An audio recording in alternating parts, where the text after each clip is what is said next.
I want to welcome you to this edition of the Mayor's Brief, and with me I have Jan Warren, who is the Executive Director for Meals on Wheels here in the area. So Jan, I just want to welcome you to the show, and thank you very much for coming. Thanks, Sandy. Thanks for having me. So tell me about Meals on Wheels, in the area. Kind of tell the whole story. How did it get started? Well, it started 37 years ago in Rocky Mount. A small group of women. Before you were born, then? Way before I was born, right? And then 13 years ago, I took over as the executive director. At that point, we were at Lakeside Baptist Church. I remember. And we moved it to First Presbyterian Church. Mm-hmm. And so we've grown leaps and bounds since then, but so has the need. Right. And so right now we are running all out of First Presbyterian. Mm-hmm. We've grown from 1.5 staff people to 4. Okay. We have over 500 volunteers a month. And we contract with Nash General Hospital to prepare our meals because we have some federal grants that kind of require a dietitian and different things that we're not able to provide, but the hospital does that for us. Mm-hmm. And then we contract with them for our meals. They cook them and prep them and bring them to us, and we deliver them Monday through Friday. And on Friday, we do a hot meal and 2 frozen meals for the weekend. That's awesome. I had the opportunity to do a little bit of volunteering Meals on Wheels, and it's a lot of fun. Yeah. So how does somebody even access it? I mean, how does it work? I just call and and what's the qualifying, how do I qualify? So to qualify, our biggest thing is you have to be homebound. It's based on physical need, not financial need. Okay. And so to qualify for Meals on Wheels, you have to be 60 or older, and you have to be homebound. You have to be unable to prepare a hot meal for yourself anymore, and you shouldn't have an aide or a family member with you during the day who can help you with that task. Okay. And so if you meet the basic qualifications, we kind of go over that over the phone. Then I'll go out and do an assessment and see if we can get you started. Part of it also is that you have to be within our delivery area, which is we serve the city limits of Rocky Mount. Okay. But as Rocky Mount has grown over the years, there are some areas that we can't quite get to yet. And so we do have a frozen food option that we can do for those people, but we can't get hot food to them. So, but we've done our best with trying to keep up with the growth of Rocky Mount and how to do that. But we just do it every day. Well, so tell me about the need. I mean, we're sitting here in COVID-19. I know. Oh my gosh. And it's something that I think we all hope would just be gone in 90 days, but it just keeps on. And I'm sure, like every other program, it's been one of those challenges that every time some new layer becomes available or a parent with COVID-19 and they've sent us some new direction on how to distance ourselves or how to keep everybody safe, you have to regroup and replan. But we've been able to operate through the entire time with COVID. We had to drastically change what we were doing because the clients that we serve are some of the most vulnerable population in our society because they are isolated already. They all have health problems and are older. They're in the high-risk group, and then their health problems make them even higher. We have about 15 people who are in their 90s. And so we absolutely want to be safe, deliver this meal in a safe manner, but still give them that nourishment that they need every day. So we, when we had the stay-at-home order, we changed our operation and started running just once a week instead of all 5 days. Okay. And we ran 800 frozen meals a week for the first 2 months. The last month, which was June, we ran 900 meals because we had added some people to the service. And we were able to get a core group of 24 volunteers who came every Thursday and delivered that route. So if you were Mrs. Jones getting a meal, you only saw that one person for 3 months. Right, it also limits your at risk for COVID too, right? That's the number of exposures. Right. That's exactly right. Well, so how does that really work? I mean, I remember one gentleman that I had on my list was a blind fellow. Yeah. And so that's not as easy as just dropping it at the doorstep and ringing the doorbell and leaving. And so it's not as easy as you think. And so for those frozen meals, the volunteers were masked up and they had to go into the home. And for like the blind gentleman, they would have to help him put them in the freezer or the refrigerator, depending on when he was going to use them. He also needed some directions on how to remove the cover on it and everything, which we had worked through with him before. But so he needed a little direction. So everybody wore gloves.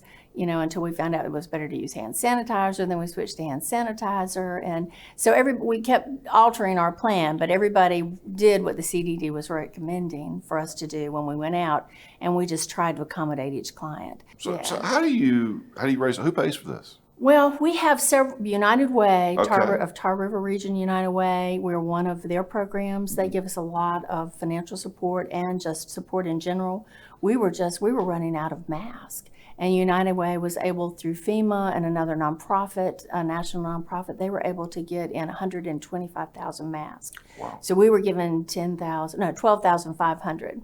Get you through at least a month or two, Yeah, right? a month or two. But, and so they help us that way also, and they help us with any other need that we have. And we can just always call Jenny Moorbutter and get assistance. But we also have 2 federal grants. They are our primary funding. They're a home and community care block grant. Okay. And we got those right before I came on to Meals on Wheels. And those grants have grown tremendously, and so has the paperwork, just with just like any other federal thing that you access. But those grants have been wonderful because they're through the Older Americans Act, so we have not had any decreases to say from those. But they fund about 75% of our service. That's fantastic. And they've been very consistent. So in the their use of funding. volunteers, you got really sort of a skeleton crew. Yes. So it's really going to the food. It is. All of our resources are going toward the food. And we are housed out of First Presbyterian. They do that as an outreach ministry to us. We don't pay Sure, of them for course. that service. And so we have very low overhead and all of that, which allows us to serve more and more people Which is with the our point. grant money, which is the point. That's So exactly you're right. saying though that it's increased the number of Oh, it folks has. tremendously. So Yeah. what is that? Is it the aging population within the city of Rocky Mount? Is it that we're finding folks that are having more physical disabilities? I mean, what are you seeing? I think it's a combination of both. And well, the baby boomers are aging out, and so we have more aging people just in general. Those aging people haven't necessarily planned for retirement in the way that they should have, or their circumstances have changed with COVID or whatever, so they don't always have the ability to have an independent care workers and everything paying out of pocket to come in and help them. So we are seeing that as a need. Just we have more people who are 60 who have disabilities who have a need. And then we're also seeing, we used to never do this, but now with insurance companies, and when you get hospitalized, insurance companies used to let you, they would pay for you to be in the hospital 2 weeks. Right. Now they discharge you so fast, you go home and you might not be able to cook, from whatever has happened, or, you're trying to do everything else and you don't have time to cook. And so we see more people now that come out that are kind of rehabbing.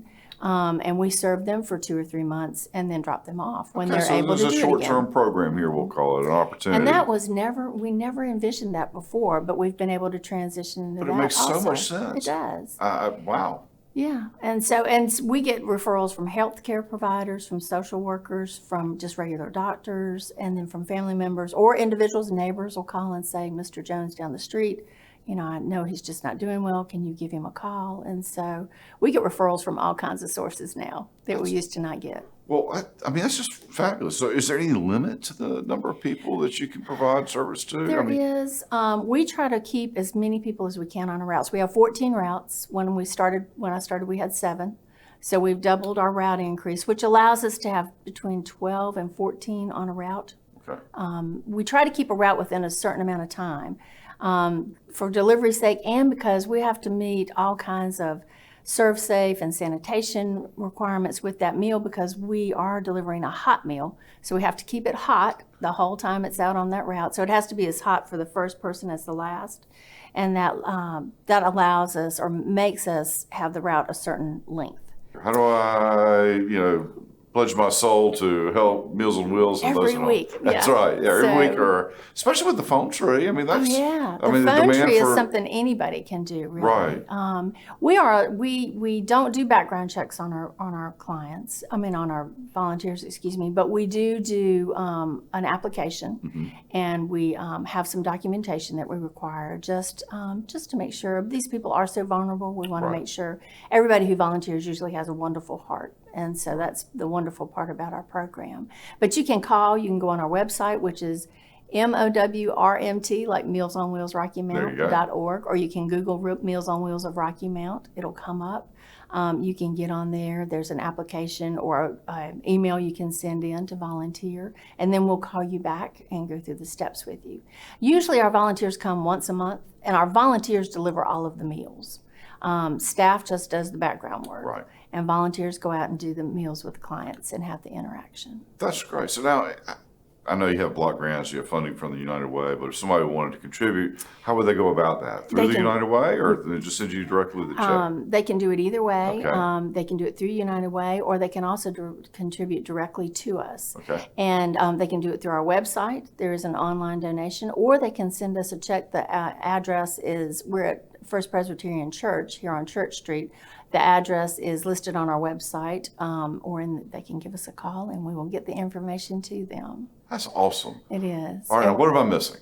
Well, we do have a fundraiser. All right, well, that let's talk happens about in the that. fall. There you go. That That's happens a in the segue. That's fall. perfect. That's All right. Beans and Brews, Yes. which we do at the mill. We've done it 7 years, 6 Yes. years. This would be our 7th year coming up in the fall. We've grown. We started at the farmers market, and we partnered with the mill from day one, because it is a chili competition. And I know you know this. I do. I've participated, I've eaten, and it is just one of the most marvelous events going because, look, it's casual. Yes. It's comfortable. You can stay as long as you want. Does it feel like there's this program That's that right. Mandates a certain attendance? And, That's and I right. just enjoy that. It is fun, and it's grown over the years. And last year we had over 625 people there. Right. So we have been talking with the mill. Our date was October 22nd this year. We have decided to postpone it. Well, Okay. to take a year off, to Okay. skip it. I We're not got it. moving it to January or February. We are going to skip this year. Right. And for everybody's safety, because there's not a way to really enjoy chili and beer and do social distancing or wear a mask. It's just not the same. It's not the same. And it's such a fun event. We really didn't want to change the character of the event. Right. So we're pushing it off for a year until next November. And we think our date is November 18th. But we will send out, we've got something going out Labor Day. Okay. And we're going to put it also on social media and a billboard so that everybody can save the date for next year. But we're going to miss it this year, and which is obviously a fundraiser for us also. Last year we cleared over $43,000. Wow. We raised around $46,000. So you need some people to buy some virtual bowls of chili. Yes, and so we are going to send out an ask with our save the date for next year. And if you would like to donate the price of your ticket, Right. we certainly would appreciate that. Just to kind of make up for that, we have gotten some COVID-19 grants, Okay. which have been very useful and helpful. But we also were able to run during, through the whole pandemic. And so we have not had a shortfall in that reimbursement from our big grants. So we are doing all right financially, but we still are going to miss everybody this fall. Yeah, every dollar matters, though. Every dollar Every dollar matters. So. And just because we are breaking even doesn't mean that if we got the money in, if you bought a ticket, it would fund 4 meals. And so the more money we get in virtually from that non-existing fundraiser this year, the more meals we can provide. Well, we just So need to it's a ask a lot of win-win. people. Anybody's listening to this needs to write a check and just send it to you. I'm sure right. you take credit cards on your website. I'm That's sure right. any way that they can possibly contribute, it would be a good thing. That's exactly right. We would appreciate it. Well, look, thank you so much for coming. Thanks for I have having really me. enjoyed this conversation, and I hope the best for you. Thank you. And sign me up for a virtual bowl of chili. Okay, I'll put you down. Thank you. Thanks, Sandy. With me today, I have Elijah Sellers. And Elijah Sellers is a fellow who's North Carolina's Youth of the Year for the Boys and Girls Club. So, Elijah, welcome to the show. Thank you. Thank you so much. Man, you've got such an infectious smile and such a great aura around you. Wow. I tell you what, why don't Thank you just tell us a little bit of your story? How you ended up here with the Boys and Girls Club, and let's discuss kind of what next steps look like. Yeah.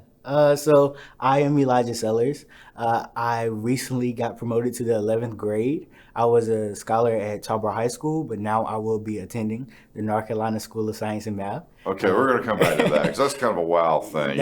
You danced over that a little too fast, a little too easy. It's a great opportunity. Right. But my story has a lot of ups and downs. I'm from Princeville, North Carolina. We are a family that has been challenged economically. We left issues in South Carolina with like domestic abuse. Okay. And when we came here, we had to build ourselves up. Being in Princeville, we've been through floods, and many other obstacles come with just living life. We were talking about that a little off Right. camera. The Right. story is an amazing journey, Right. but I wouldn't change anything or any experience because it led me to places like the Boys and Girls Club with amazing leaders like Mr. Green and so many others. And from that experience, I've gained so much knowledge. I've grown so much as a student, Right. as a citizen, and just as a person in general. And I think that's what it all means in the end, and what it all stands for. And they just pushed me to be one of the greatest people I could be. And yeah, future steps are post-secondary education, hopefully studying genetics. We were talking about like some business avenues Right. and Sure. so much more. So we have big dreams and big plans. Hopefully something will work out. Oh, absolutely. I believe in that 100%. So what I didn't know is that you came from South Carolina. Yeah. You made your way up to Princeville, Yeah. and I'm familiar with the area.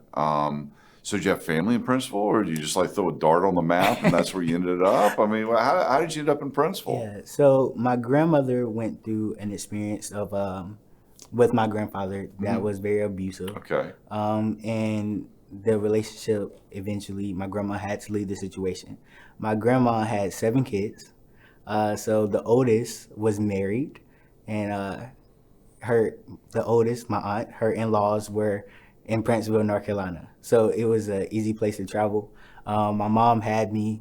She dropped out of college, so she got pregnant with me while she was in her first semester.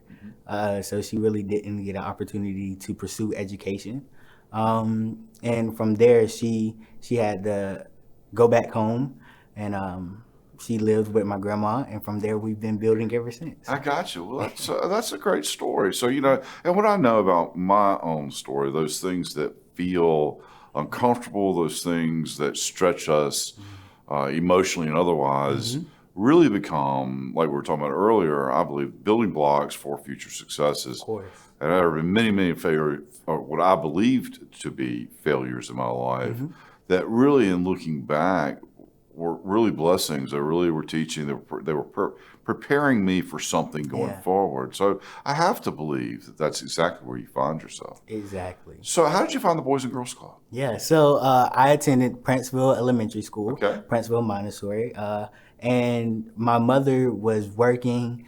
She was a busy single parent trying to make ends meet, and she needed somewhere for me to go. And there weren't many options in Princeville. And Or Tarboro. you're kind of right. Yeah, maybe if we were in Rocky Mount, maybe. yeah. So the Boys and Girls Club was easily accessible. It was there at Princeville Elementary. We were able to just after school walk and talk and have fun and play and learn. I think my grandma and my mom were just looking for like an after school program, right? But the Boys and Girls Club turned out to be so much more. They really built a character, and they built faith. They built relationships. They built trust and so many other characteristics that make me who I am today. They were the ones who made me so articulate and put me in front of opportunities that gave me a space, right, to speak, to be who I am, to elevate the conversation in the room to newer levels and newer heights for everybody to be included. The Boys and Girls Club has been super influential in my life, and that's amazing. Right. Well, I'll tell you the other thing that I wanted you to share, because I had the opportunity to listen to you on a Zoom call for our Rotary Club, and that was you were actually been flooded out of your house, and yet you were going out to minister to others in your class acquaintances that you had, because they found themselves in basically a shelter until FEMA and all those things could kind of work out. So I think that's just a remarkable story. And I think what's important about that story is I think it's an indication of your character. So please share that with me. Again, if you don't mind. Yes. So first, I would just like to thank God, right? Because there's so much that I have been through that He has just been able to work out. So from period of times after the flood, me, my mom, and my brother were staying with my grandma. There were times where we were living out of the car, where we were staying with friends from school. But every day I felt motivated to want to go to the shelter at Tarboro High School. Because I knew there were people who were still in a worse situation. There were elders there that needed someone to talk to, that needed someone that cared or that could relate. And there were kids my age, who were lost and confused, didn't understand why they couldn't go home, didn't understand why they didn't have clothes, or why they just couldn't hang out with friends. And there's a wide range of issues that we don't see when problems like floods and hurricanes and natural disaster occurs. But I can say that from being in that space, it uplifted me. Although I was going through the same problems, I was struggling with all of the same issues, or still trying to figure out what it was going to be like after the storm had passed. It was amazing to share that space and give joy to others. Let's talk about your going to the School of Science and Math. That's wow. First of all, it's a big deal. And for those who don't know, it's a boarding school basically that's a state-sponsored school for those who excel in the sciences and the math. And we also have an equivalent school for arts. School of Science and Math, though, is in Durham. Yes. And it provides a quality education, small classes. I'm excited for you for the opportunity. I really am. How did you decide to apply?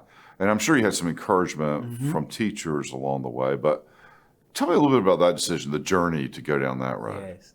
Well, actually, the first time I heard about the opportunity was after school at the Boys and Girls Club. Wow. And it was through just teachers and leaders, just providing opportunities and education. And they told me that, Elijah, you're a very wise child. You have dreams and aspirations. You love science. You love math. And nothing is out of reach, right? No matter your situation or the journey that it takes to get there, nothing is out of reach. And you have the opportunity to attend whatever school you want, go whatever place you want, do whatever you want to do in life. And since then, I just had that motivation to, well, maybe I am smart, maybe I am good at school. Maybe I can go places. And that motivation arose in me when actually applying, being able to write out my story, being able to explain why I think I'm a good candidate for the school, being able to have the grades to back it up, the grades that Boys and Girls Club have helped me build over the years, being able to just have the volunteer experience and the willingness and the drive to be a student, to be a unicorn, to be a unicorn. And through all of the trials and tribulations and hard times, I can truly say that Boys and Girls Club has been the motivation behind why I have done so much of what I've done. And after applying, it was just a matter of tests and, other small things like that to just help me get in. And I can truly say that it is an amazing opportunity. And I'm very glad that I get this opportunity. Well, congratulations for earning the spot. I mean, that's the key here. You've earned that spot. And I think that's the take home for you. And I'm so glad that you decided to go with it, that you recognize that you have that opportunity and the ability and future dreams when it could so easily have changed. The story could have so easily been different. But, by the grace of God, a mother who cares for you, a mother who set the example for you and your brother, mentors at the Boys and Girls Club who've assisted you. But that takes nothing, doesn't diminish what you chose to do. You're exactly right. And I just think you need to be congratulated for that. And I think that folks need to hear that because these are decisions that you made. And there's so many other decisions that you could have made. And so, I just think that's wonderful. Now, if you don't mind, I'd like to hear your speech that you gave, if you think you can tell it to us one more time, that made you North Carolina's Youth of the Year. And I think that that's an outstanding thing, if you don't mind. All right. Well, I can do a little piece. of Just it. do whatever you feel led to. Just sit All right right. there. I know you like to get it worked up, but that's all right. Just stay. All right. Give us what you got. Here's a piece. God is me, and I'm crying again. Mama said, suck it up. Act like a man. Daddy was never there to hold my hand. I went to church with grandma last Sunday. Pastor said he really liked my dance. Brothers out here in the street could have been playing drums in the band. God is me again. Water bill and light bill still unpaid. Drugs on the table, only thing homemade. Going to school playing a different character, like a game of charades, a game overplayed, a game I don't want to play. God is me. And I hope you get this message soon. Wow, that's fantastic, powerful stuff. And I want to appreciate you sharing that with us. I really do. Is there anything else you want to add that maybe I didn't ask that you feel like is a salient point that you would like to communicate to everybody? No, I just want to say that, every person's life matters. And we must continue to stand up for each and every underrepresented voice. I think you're doing an amazing job here in Rocky Mount. I think it's important that we continue to provide people with opportunities and the spaces for growth, just like the Boys and Girls Club and many other organizations. And I just am so thankful that you gave me this opportunity here to sit down with you and just to be an example to all of the young boys and girls out there who can one day be sitting here talking with the mayor or holding positions like North Carolina State Youth of the Year or National Youth of the Year or, whatever it is that they want to be in life. So thank you. Thank you. Look, I'm just happy that you came. I appreciate you sharing your story because it's a piece of yourself, right? Yes. And so that's hard. I mean, it sounds easy, but it's hard to share. You run risk when you do that. So I'm proud of you. I'm proud to know you. I want to congratulate you on your successes. Yes, sir. I want to wish you the most fortunate luck going forward.